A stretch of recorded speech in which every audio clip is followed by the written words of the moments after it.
So what are some of the things that, in your experience, like have been successful in matching people? Yeah. So people need to have similar values and they vision for like the type of relationship that they want to have. Like, do they want to have a long-term relationship? Do they want a monogamous or polyamorous Hmm. relationship? That's come up in the last 5 years more and more. I was going to say I have people in my life that have dabbled in that, and it's very challenging because they're not always both into it like they might think. It's Right, very right. strange. It's very challenging because we're wired as humans to be jealous, to fear abandonment. And so it's like Mm. you have to be willing to work with those aspects on a regular basis. And communication's hard for people. And a lot of times it wasn't modeled for us in our childhood, Oh, good yeah. communication, right? So now they're up to this huge challenge of like managing natural human instincts and skills that were not maybe developed and honed. But more power to them. Like I work with people who are having ethical, non-monogamous relationships and poly relationships. And I always say it's like it's challenging, but if you're up for it, then Hmm. go ahead, try. Why not? Yeah. Yeah, but I hear you though. I think people don't communicate about it, and that's where the issues are because you're not actually on the same page because you're not communicating about it. exactly. Yeah. Okay. But to answer your question, it's about like so agreeing that okay, that like being aware. This is the kind of relationship that I want. These are the values. I have very strong family values, very strong work ethic, that like just understanding like you gotta agree on values because otherwise it's just it's not going to work out, right? The other thing is Hmm. laughter. That's a big thing. If somebody has like is really fun and funny, they want to laugh with their person. Some people Hmm. have more, right? Some people don't need that so much, right? So I'm looking at that kind of thing. Personality meshes, yin and yang, balance. I often am not matching people for sameness. I'm looking for a balance. Um, Yes. People who are introverted, extroverted, how do they get their energy? How do they get Hmm. recharged? A real introvert, right? Matching them with somebody who's an extrovert that's really social. Like I'm 100% an extrovert. When I'm alone, it's good to have alone time, but I get drained of my energy. I get my energy from others. Yeah. Well, I think that's the interesting thing about introverts and extroverts. And I don't want to interrupt you, but we'll table that. We can talk about it, but you can finish your thought on the things that work when you're Yeah, yeah, yeah. matching. Yeah.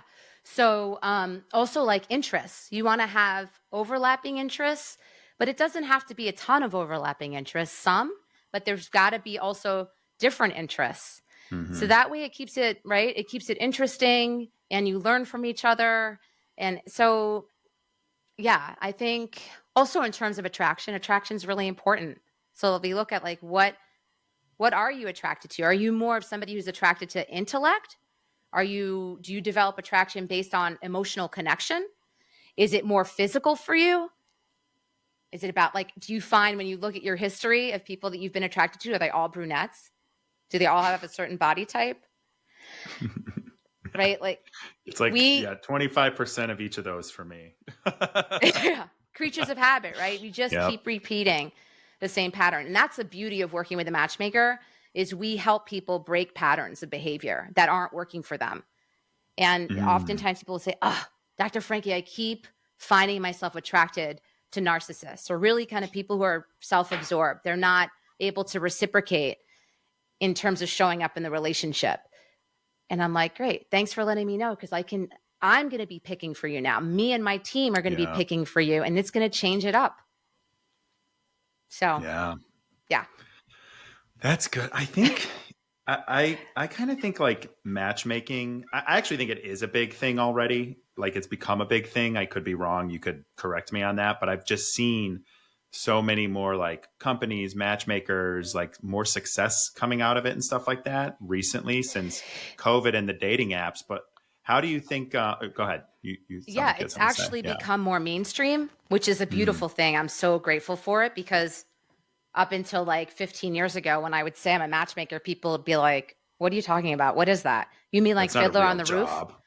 Yeah, not a real job. And like, oh, yeah, you match people. Like, so yes, I think now that there's Jewish Matchmaker on Netflix and and they're dating on the spectrum, not dating on this, there's just Indian Yeah. matchmaker, and Yeah. then kind of an autism spectrum matchmaking show, Yep. which is, I can't remember the name for whatever reason right It's now. Love on the Spectrum. Ah, love it, Yeah. love it, love it. Such a feel good show, and we can learn so much from them. Amazing. But yeah, it's people are now considering matchmaking as an option. And it also is coming out of the situation that we're experiencing with dating apps, feeling really inauthentic, and like we're spinning our wheels and not getting to the outcome that we want, which is to find a quality person or people. Speaking of polyamory, like quality connections with people who are genuine and genuinely honest about what they're wanting and who they're wanting. And it's almost like a prototype. Everybody's saying the same thing on there. And you're like, wait, Ugh. you can't all be the same. Are you all the same person? Yeah. I haven't been on a dating app in a long time, but all I do is hear the worst stories ever. Yeah. And there's like fake profiles now, making it even worse. Yeah. And people preying on people's vulnerability and scamming them. And yeah, you got to be really careful. I always say, get on my blog to people. I've written about it plenty, how to be smart about it on there. Because you can use, like, it's a good tool, but you got to be mentally prepared for the things that are to come your way and know how to handle it and avoid it and recognize it so that you don't fall into traps, because they're there. It's like a warning label for a experimental medicine on TV where it's like may result in this, and death. 100%. That's dating apps. Yes. Yeah. But I like, to your point, matchmaking is definitely on people's radar, and I feel like it's an industry that's going to explode. And I'm so happy to be a part of it, be here for it. And I want pioneer of it. Yeah. I mean, it's crazy to think that, but it's so true. Yeah. I mean, there were crickets. I was so lonely out here. And now to show up like this, a month ago, I was in Mexico with 130 other matchmakers from all over the world. Oh, wow. And it's just, you feel like these are all people that have been, a lot of them have been in the industry for like, in the last 5 to 8 years, they've popped up. There are very few. They kind of said, stand up if you've been in the industry 25 years, 15 years. And it's like very few people stood up. Wow. And now it's 130. So it's going to grow, and we need it. We need the help. I think more than ever, we need the help. We do. And the coaching that's involved in it is so valuable, right? Like we need tools. How do we traverse this landscape now that is it's complex, and people we're like all really afraid to say the wrong thing, do the wrong thing. We're holding back when we shouldn't. Yeah, we need somebody there to encourage us and to give us very practical, easy ways to have conversations, to express our needs, our wants, and not shut down because we're afraid. I think too, one thing I noticed, a lot of people with the shutdown, like a lot of people seem to have shut down, and kind of, even if they like you or like someone, they have a hard time kind of expressing it because someone hurt them. And maybe they did, maybe they didn't do, the work to kind of heal themselves. And I mean, I think you wear all those scars no matter what you do for it. Right. But how do you think people can kind of like get out of the past? And I think, I'm in a unique situation where I got married on a reality show, and I'm stuck with that for the rest of my life. Like every 6 months, a new season comes out. I'm like, okay, here's who's still together, who's not on my feed, and people DMing me. It's a nightmare. Like I don't recommend it. You can't get rid of it. You can't get rid of it. You literally can't get rid of it, no matter how hard you try. But we're in this area where there's so many ways to connect. You can stalk someone through social media. A lot of people have a burner account where they can get blocked and still go look. And, you can see it all over the internet. You have email, you have text messages, you have all of these ways to communicate with your exes. And I think it kind of keeps people in these situationships longer than they should be. Whereas 30 years ago, it would just be like, this is over.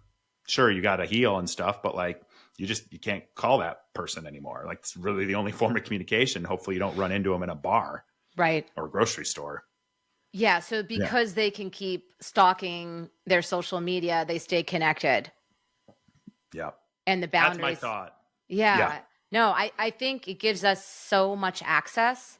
Like it makes me think of like how Facebook is used, where there's all these affairs that are coming out of Facebook because people are rekindling their relationships from high school and middle school. They falling back in love. And like back in the day, that wasn't available to us. No, So we had to exactly. stay in our relationship and work on our relationship instead of trying to find a quick band-aid and escape from dealing with what is going to come of that person, that new relationship you have just rekindled with your childhood love. You're holding on to the past and you're running back for Mm, that. And the same shit is going to present itself again. Do you really think you're going to, right? Like you end jeez. one relationship to jump into the next. You don't think that's going to follow you? The issues that came up in that last relationship? For sure they are. Thank you for listening to this clip from the full episode of Eyes Wide Open. Please like and subscribe for daily clips and new episodes that drop every Tuesday. I appreciate you.